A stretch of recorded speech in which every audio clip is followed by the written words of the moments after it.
Hello everyone, এই গাছটাকে দেখেছো? কত সুন্দর না? এর পাতা কত সুন্দর, পাতায় কত রঙের কালার আছে দেখো। তার জন্য তো একে পাতাবাহার বলে। তো আমি এই গাছটা লাগিয়েছি, দেখো কেমন ডালপালাই ছাড়ে না, শুধু একটা ডাল লম্বা হয়ে যাচ্ছে। তাই আমার কাছে বেশি ভালো লাগে না। তাই আমি এখান থেকে একে কেটে দেব, তারপরে সেই অ্যালোভেরা জেল দিয়ে এটা লাগিয়ে দেবো। তা আমার দুটো গাছ হয়ে যাবে। ঠিক আছে? তো তোমরাও করতে পারো। কখনো যদি তোমাদের গাছ এরকম হয়, তা তোমরা মাঝখান থেকে এইভাবে কেটে দেবে, তখন দেখবে তার ডালপালা বেরোবে। ঠিক আছে? তো দেখো আমি কেটে দিচ্ছি। এই দেখো এইভাবে কেটে দিয়েছি।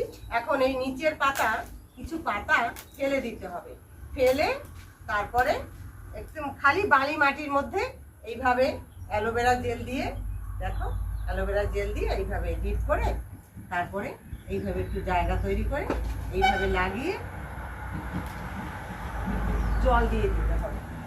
জল দিয়ে কিছুদিন ছায়াযুক্ত জায়গায় রেখে দিলেই 15-20 দিনের ভিতরে না এই গাছটা সুন্দর হয়ে যাবে। ঠিক আছে? তো তোমরা এইভাবে ডাল কেটে লাগাতে পারো। ঠিক আছে, তাহলে আজকে আসছি, আবার দেখা হচ্ছে কালকে। বাই।